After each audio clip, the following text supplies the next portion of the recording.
পিতা মানব উন্নয়ন সংস্থার চেয়ারম্যান আকবর ভাই। আসলে খাবার দেওয়ার মানে তো আল্লাহ। আমি জাস্ট চেষ্টা করি সামান্য কিছু দিয়ে পাশে থাকার জন্য আকবর ভাইয়ের সাথে, যে একটু অসহায় বাচ্চাদের পাশে থেকে যদি একবেলা খাওয়ার ব্যবস্থা করা যায়, এটা আসলে আমার পরিপূর্ণ তৃপ্তি লাগে। বা আমার সাথে যারা কাজ করে, যারা আমার সাথে এগিয়ে আসে এই কাজে, আমার সাথে আর কিছু কর্মী আছে, তারাও আমার কাছে সহযোগিতা করে। আসলে এটা অন্যরকম অনুভূতি। এটা অনেকে সামর্থ্য থাকলেও এটা করতেছে না, বা অনেকে সামর্থ্য আছে চেষ্টা করে সুযোগ পায় না। তাদের প্রতি আমি রিকোয়েস্ট, আপনারা চেষ্টা করুন। দেখেন আমাদের আকবর ভাই স্বদেশ ব্যক্তিগত চেয়ারম্যান, সে অনেক ব্যস্ত মানুষ, তারপরে চেষ্টা থাকে তার কি করতে না। তার সাথে আমি পাশে থেকে চেষ্টা করি এরকম কাছে কিছু কাজ করার জন্য। আরও কিছু কর্মীরা আছে কাজ করে। এই শিশুরা একবেলা যদি আপনি খাওয়াই দেখেন, কি আনন্দ পাবে, অন্যরকম একটা বিষয়। তাদের লেখাপড়ার পাশাপাশি এই যে খাওয়ান, তারা ভালো মন্দ কী খায় না খায় সেটা বিষয় না। তাদের পাশে ভালো মন্দ খাওয়ানোর ব্যবস্থা করতে পারলে দেখবেন অন্যরকম তৃপ্তি। আল্লাহ আপনার পাশে থাকবে, আপনি যদি এরকম পাশে থাকবেন। আর এটা আসলে এটা মনের মানুষের মন মানুষের ব্যাপার। সবাই চিন্তা করে এটা কেমন কী হবে, আসলে তেমন কিছু না। আপনি ইচ্ছা করলেই সম্ভব। আপনার মতো আরও কিছু লোক যদি আমাদের পাশে থাকায় হাত বাড়িয়ে দেয়, আমাদের এই স্বদেশপ্রীতির পাশে থাকে, যদি হাত বাড়িতে পাশে থাকে যদি, তাহলে সব কাজে আমাদের সফলতা সম্ভব। আমরা তাহলে কাজ করতে পারবো।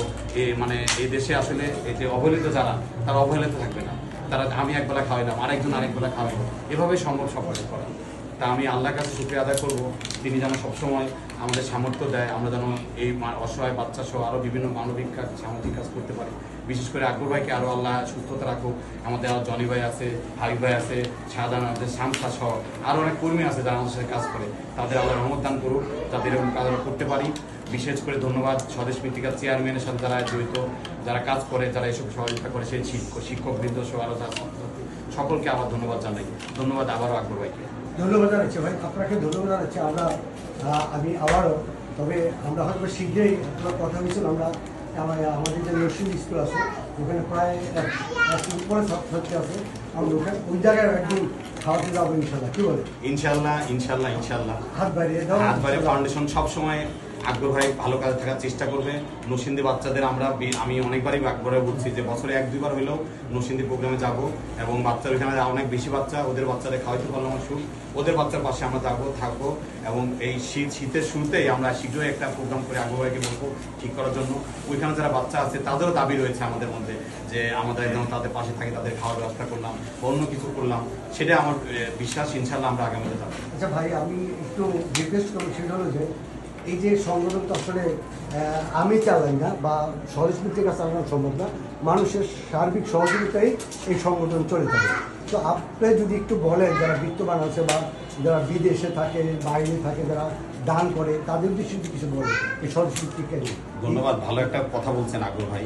আসলে অনেক ব্যবসায়ী সহ যারা প্রবাসীরা আছে, প্রবাসীরা কিন্তু অনেক পরিশ্রম করে এই দেশে মানুষের, মানে যারা পরিবারের জন্য অনেক টাকা শ্রম দেয় প্রবাসীরা। অনেকে মনে করে প্রবাসীরা কীভাবে এত সহজে মনে টাকা কামায়, আসলে তা না।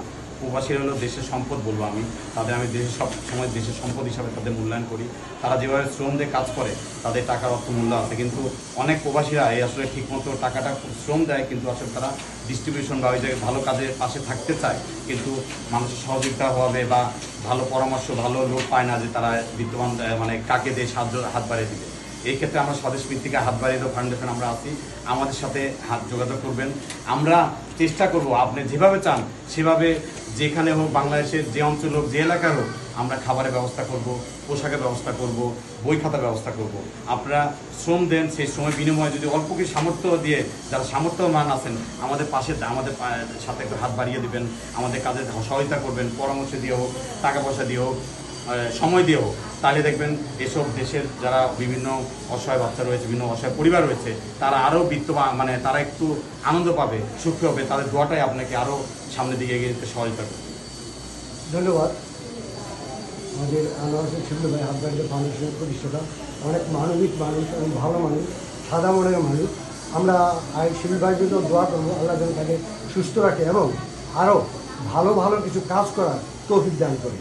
আমিন আমিন। ধন্যবাদ আকবর ভাইকে, ধন্যবাদ স্বদেশ ভিত্তিকা সকলকে। আসসালামু আলাইকুম রহমতুল্লাহ।